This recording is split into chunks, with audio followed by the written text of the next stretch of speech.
First thing we'll talk about is osteoporosis. It's a serious health threat, especially to postmenopausal women because of the risk of fractures. And because when we have fractures, then we end up with more sickness, with more illness, with more disability. Osteoporosis is defined as decreased bone density, strength, and then the increased risk of fracture.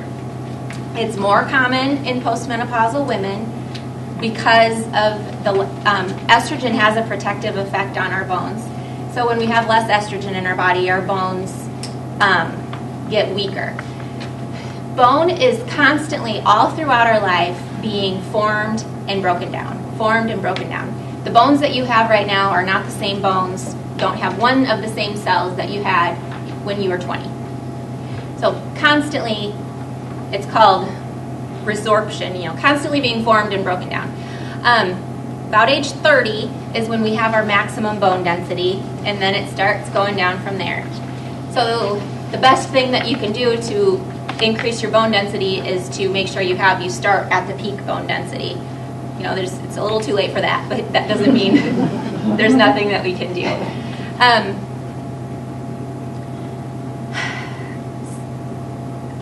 Up to 84% of women that are postmenopausal have osteopenia or osteoporosis. Osteopenia is decreased bone density, but it hasn't actually gotten to the level of osteoporosis yet. And like I've said a couple of times, it leads to fractures. And it doesn't have to be a lot of trauma to have a fracture, especially in the spine. The most common places to get fractures are in your spine, wrists, and hips. The most common places to fracture in our spine are this low, this is L5, L4, L3, L2, L1. So this is T11, T12. These three are the first most common to have fractures in them. And these, we'll talk about that. And then up in here is the second most common. When we have vertebral fractures, what happens is you can see they're thick. What happens in a vertebral fracture is that they compress and they get narrower in the front. And that leads to that characteristic humpback posture because the front side gets narrower. 2/3 of the fractures that happen in our spine, we don't know that they happen. The only thing that happens is we get shorter. About 1/3 of them are painful, and then you'll know it. We get over time with life, we lose about 1 inch to 1.5 inches of height because just by normal arthritis and the discs in between our vertebrae lose water. So it's normal over our lives to lose 1 inch to 1.5 inches. Anything beyond that will lead your physician to start thinking about osteoporosis. What happens? We're just going to start talking about the spine. So what happens in spinal fractures, then we start to get the hunchback posture, and then our breathing gets restricted. There are different issues that can happen when we get these vertebral fractures, even if it doesn't hurt at all. We can't breathe as well because we can't expand our lungs as well. That's one of the big things. So many of the exercises we'll talk about later involve opening up our chests when we're worried about having any fractures in the front of our spine.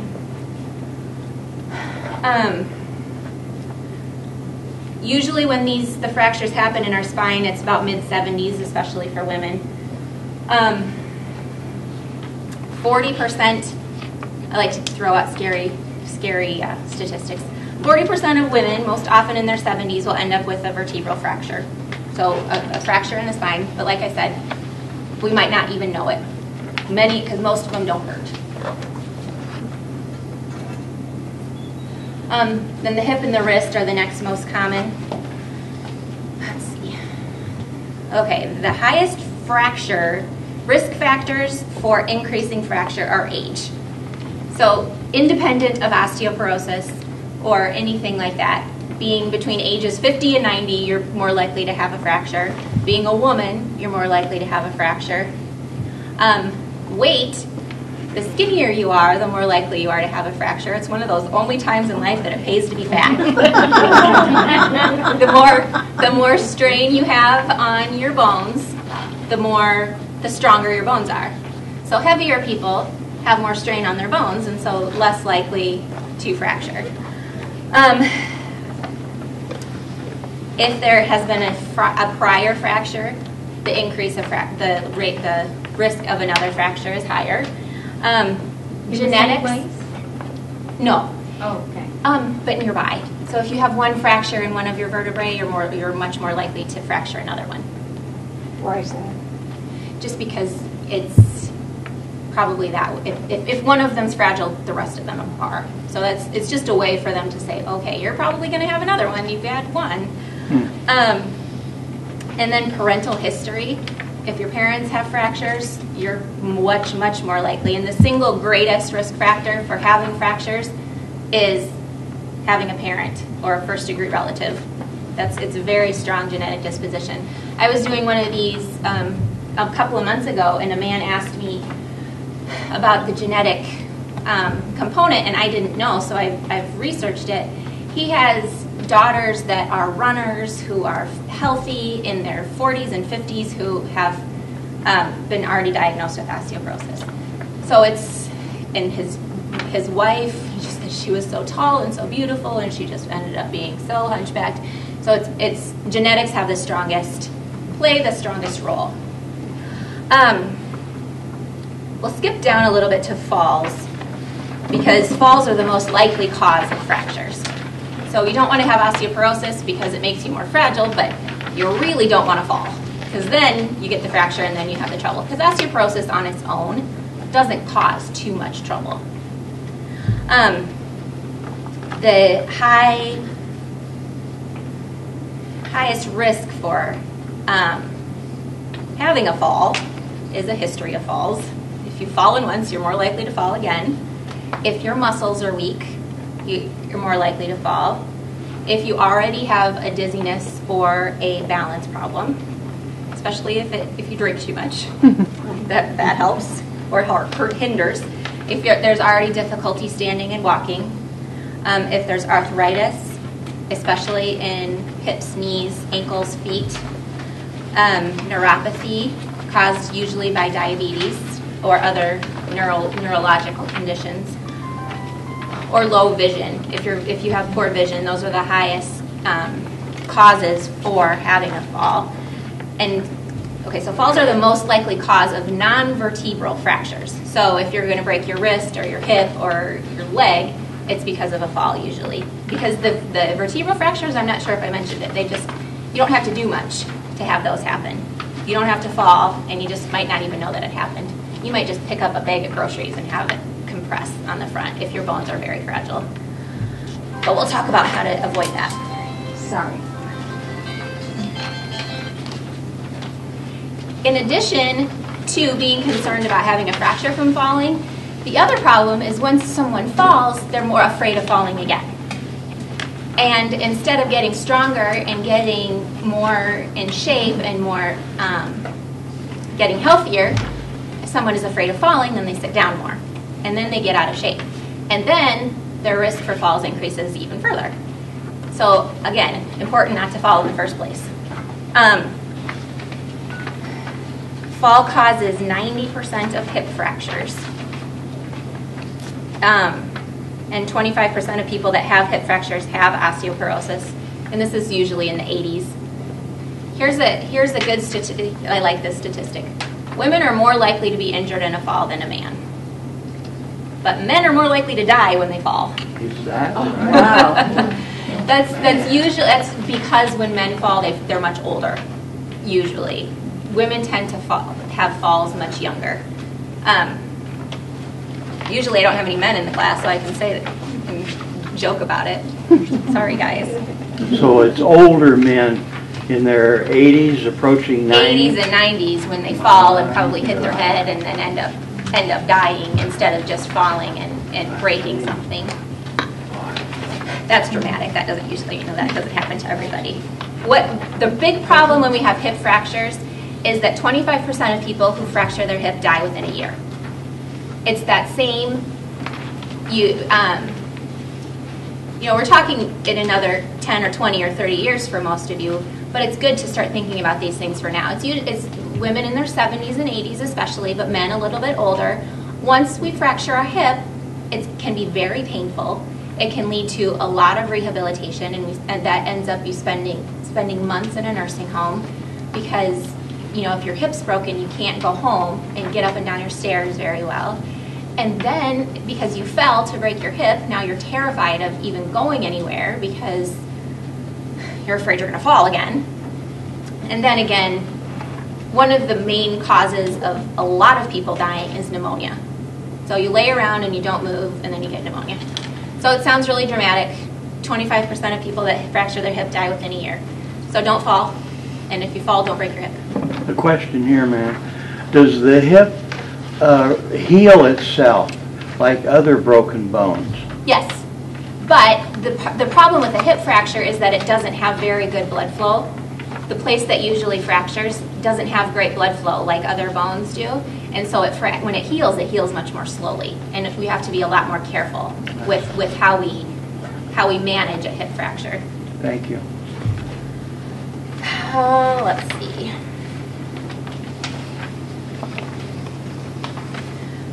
So let's talk about exercises that are important for avoiding fractures and for improving fall risk and keeping ourselves strong and healthy. All of these things we're going to practice at the end. We'll have a little bit of an exercise class at the end. For avoiding vertebral fractures, the most important thing that you can do is strengthen your back muscles.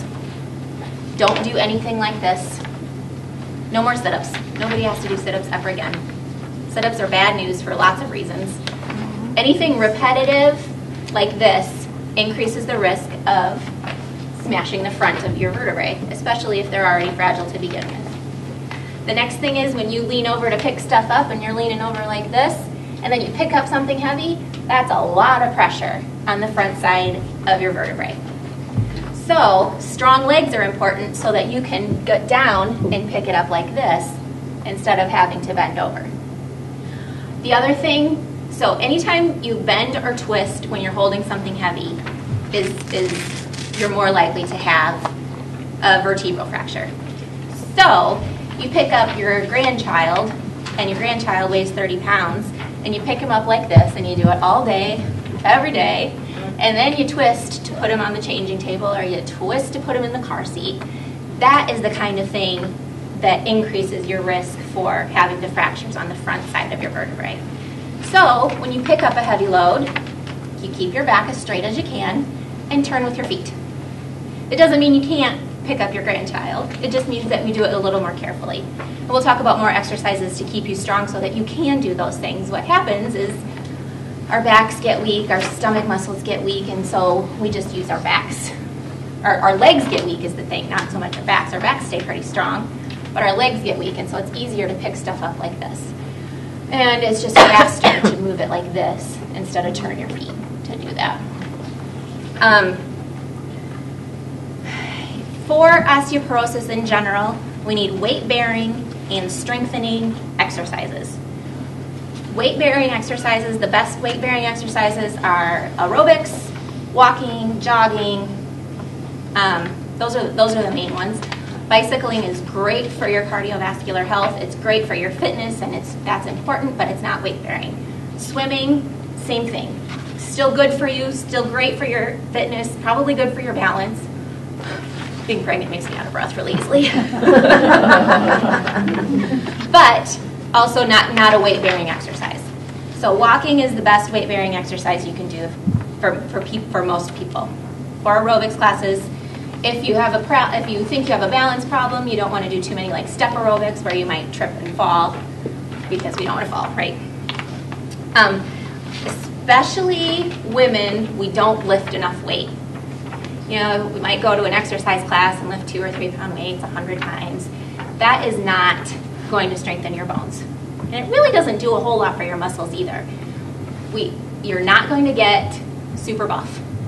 You can lift 10 pound weights your best way to get stronger and increase your bone density is to lift a weight that you can lift 8 to 12 times, 2 or 3 sets. You should be tired. Your muscles should be tired when you're done. If it's not tight, what happens for muscles to get stronger is they break down and then they rebuild. If your muscle hasn't gotten tired, it hasn't broken down, and so it's not going to rebuild. And every time you do, the heavier the weight is, the more it stresses the bone. The thing about weightlifting is it only stresses the bone in the area where it connects to the bone. So we'll talk at the end about important exercises again that have the biggest bang for their buck. Strengthening the muscles on the back, on your back, all attached to each level of your vertebrae, and so you get a lot of strengthening throughout each vertebrae. Strengthening your glute muscles, strengthening your hip flexor muscles, attach on your hips. So that helps strengthen those hip muscles. And then I don't have any exercises, but doing specific wrist, just strengthening wrist exercises is good for strengthening your wrist bones. And then balance exercises are very important for decreasing the fall risk, because if you don't fall, then you don't get a fracture, for the most part. Okay, so how do you decrease your fall risk? So we're on the top of the second page. I found a statistic just today or yesterday. Women that are 75 and older, if they do muscle strengthening exercises and balance exercises, the risk of falls and injuries is decreased by 75%. It's just sitting around is bad, bad, bad. Exercising is good, good, good. Okay, so how do we challenge our balance? There are 3 balance systems that are most important for keeping us upright and not falling. What your eyes see, what your feet feel, and your nervous system, your brain senses. In your ears, we've got canals. They're circular canals, and they've got fluid in them, and they're like our own personal leveling system. Some of the canals go this way, some of the canals go this way, and some of them go at an angle. And so those canals help keep us level. And something can go wrong in any one of these systems. So some people have dizziness when they just, can't figure it out, and it's usually something that's in their ears. People with diabetes and neuropathy can't feel very well with their feet. And so now they only have 2 systems left. They have to use their brain and their eyes. People with poor vision have to rely on their feet and their brains. So if you imagine if you take 2 of those systems out, maybe you've got, especially with diabetes, you've got neuropathy and poor vision, then balance is a problem. To get better, we have to challenge each one of those systems. And again, at the end, we'll do some practicing with those exercises. But to challenge your vision, you stand on something soft. No. Yeah, okay. So you can stand on something soft because that takes your feet out of it, and you have to challenge your vision more and your ears more. Or you stand on, or you close your eyes, and now you can't use your vision because you have to use your feet and your ears more. Or you stand on one foot and shake your head because that really throws off the fluid in your ears, and so you have to really, and you can't focus on anything while you're shaking your head, so you can't use your eyes and you can't use your ears, so then you have to rely on what your feet feel. So it's important to challenge all 3 of those balance systems, and we'll practice that at the end. Okay, I think that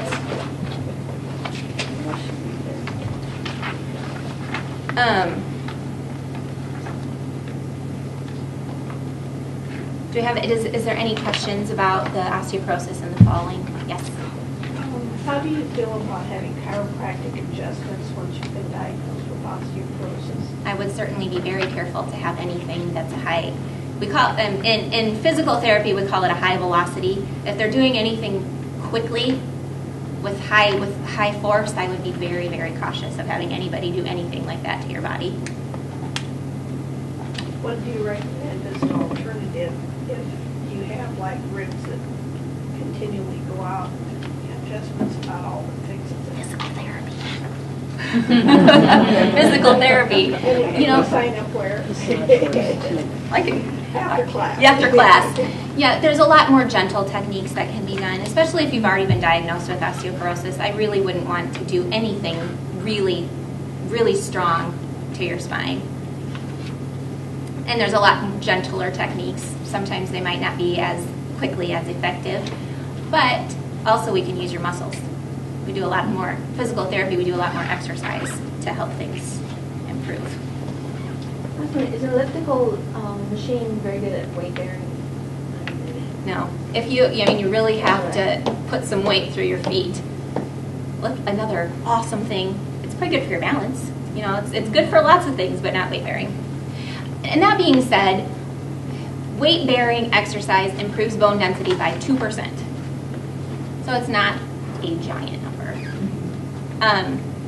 But when they do statistics for studies, they decide if it's significant or if it's not significant, and that was determined to be a significant amount. So even though it's not huge, it's something. Sure. I find yoga exercise is great for my balance. Absolutely. I'm a big yoga fan. It's good for lots and lots and lots of things. However, you have to be careful in yoga of things where you're constantly bending over. If you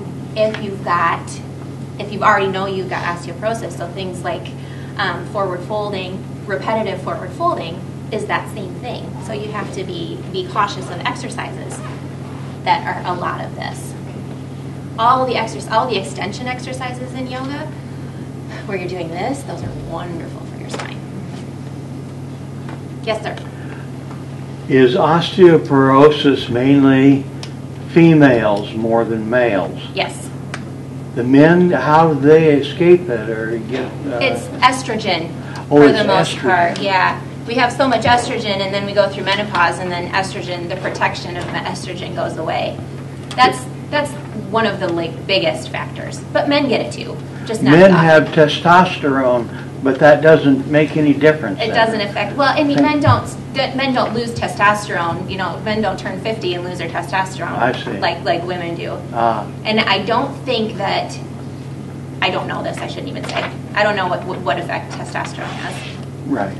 And how many vertebrae are there in that model? And does every human being have the same number in their back? Most people do, but there are some people that have one or two extra or one or two fewer. I see. Now you're going to test my math. Okay, there's 7 in your neck. There's 12 in your thoracic spine. There's 5 in your lumbar spine. So 12, 17 plus 7 is 22. And then your sacrum, which we'll talk about in a little bit, this bottom part, these are separate when you're born, but they fuse by the time I don't know exactly the age, but soon, early, these are fused. So, Do any of the upper ones beyond that fuse with age? certainly. Oh. Or injury. A lot of if somebody's had an injury to their neck, those can fuse after while they're healing. I see. And sometimes people, in surgery, they'll fuse them together because they're just so painful rubbing together. How would you define a fracture in your spine? What do you mean? It's called a compression fracture. It's compression between the lumbars.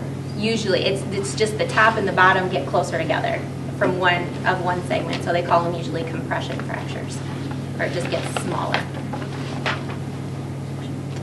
Okay, so the next thing we're going to do is watch a video about treatment of incontinence.